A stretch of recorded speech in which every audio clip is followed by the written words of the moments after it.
You could eat your dinner off of that. He's gonna fall out at me about that, but it needs to be said. I don't know, maybe I'm just getting old. Hello everybody and welcome back to another video. I hope you are well and I hope you're starting to get things back to normal again after Christmas. That is very much how we feel this week. We are trying to get loads of bits and pieces sorted and get back on our feet because it's really tough when everything shuts down for Christmas just to get the ball rolling again. Which means that this week's video is full of loads of odds and sods and bits and pieces, but nonetheless, I hope you enjoy it. Let's get on with it.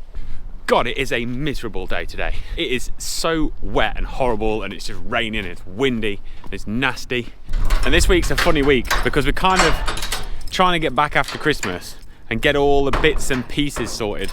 We're trying to get worms and fluke injection ordered, trying to get some boluses ordered for the cows, doing lots of maths for fertilizer and God knows what else. And we're also compiling just an enormous list of stuff that needs doing. You tick one thing off, you add two things on, it just seems to be one of those kind of lists. And here's something that happened over Christmas. The cows, well, they killed the ring feeder. So that's one of the things I'm gonna do today while it's chucking it down with rain and I can stay in here in a relatively warm but very dry shed. Is it me, or do they just never make ring feeders any good anymore? I remember when I was younger, we had some ring feeders that were just like bomb-proof. They were huge, real big box section, really strong. You just felt like they'd go on forever. But nowadays, they're just rubbish. We always buy the heavy-duty ring feeders, but they're just crap. The tin falls off, the bottoms kind of like come undone. They always bend and these bits here get buckled. No matter how much you try and look after them, they're just rubbish. And they're not cheap too, so they really ought to make better ring feeders. Somebody could make a lot of money, in my opinion, from making two things better. One is ring feeders. If you can make good ring feeders that don't die when cows actually use them properly, you'll make a lot of money. And two, PTO shaft covers that don't just fall apart when you use them for about a week. Ones where the chains stay on and they don't spin around like 100 miles an hour. Make a decent PTO cover and you'd be a very rich man. But looking at this, it looks like we're gonna have to put some more bars in here. As you can see, they have bars in on this bottom section. Make some new bars and put in there. Weld it up back here and then re-clad the tin over the top. Hopefully it'll last a little bit longer than this one did. Actually, what I think about it, if anyone does know anyone who makes decent ring feeders, let me know, because these are rubbish. I mean, it doesn't matter where you buy them from any of the big manufacturers, they're just rubbish.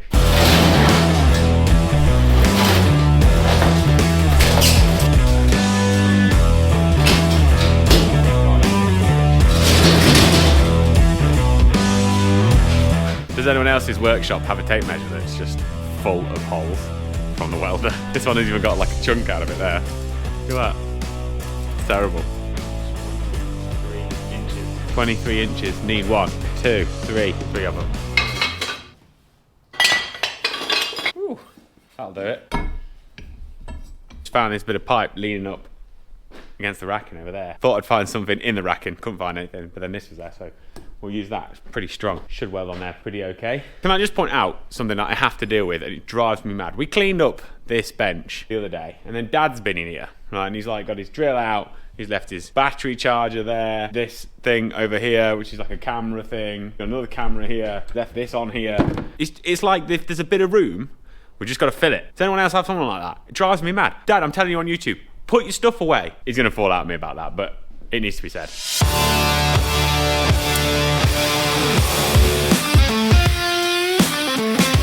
Oh my God, there's not enough for 3. Gonna have to do some more searching.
guesses to who left all this stuff on top of my MIG welder? I'm saying nothing.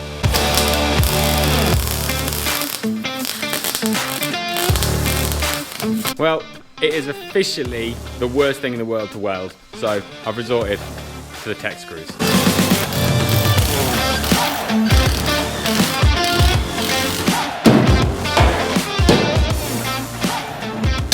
And there we have it, all done.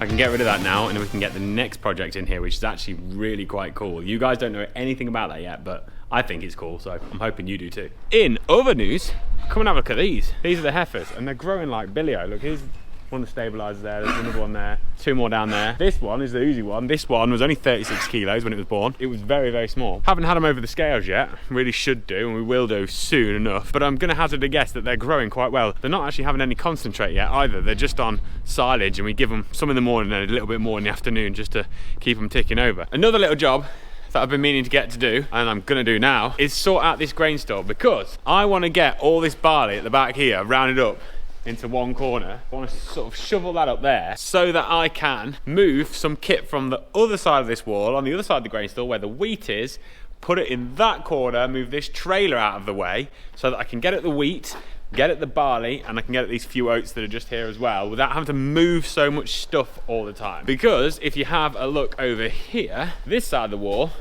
we've got the drill. We've got this little trailer we have for the fencing. I think we can shove that little trailer up this corner here by these few fertilizer bags. We can put that drill in that back corner. Yeah, make life a lot easier for us, and we can get around. Because at the minute I just have to move stuff all the time. It's driving me mad.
And there we have it, spick and span. Look, you could eat your dinner off of that. I won't clean up them back walls properly until we get rid of this pile of barley here, but let's be honest, it probably won't realistically be until the morning we start combining, because I hate that job. I'm going to take a bucket full of cereal and put it in ready to be milled, and then I'm going to try and get that drill there and maybe get the blue trailer in front of it if I'm really skillful, but I am not very skillful, so we'll give it a go.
Now, if you're wondering why I want to get at this wheat so bad, it's because we've actually had it tested, and this wheat, although it's a million wheat and it's in real good nick, that's quite good quality, you can see there, it's actually a little bit low on protein, so it's not made milling grade, in which case it's going to just be feed wheat. So I just feel like we might as well start and feed a bit of this to some of our cows, because as you can see on the other side, we don't have a huge amount of barley left because we fed so much of the barley to the cattle that had TB last year. So I want to utilise this in the ration a little bit more. But if you do start using wheat in your rations, I think it is a good idea to try and dumb it down a little bit with some oats, which is why I've got those oats just put aside there, because wheat has just got a bit more of a kick to it than what your barley has. And if you don't dumb it down a little bit, you could end up getting a bit of acidosis in your cattle. So I'm going to mix the three all together, the oats, the barley and the wheat. I'm going to put a bit of beans in the ration and then I'll mix that with the berry stock as well, and we should then be all right. And that's for that list of jobs. Well, it's mainly just improvements all around the yard.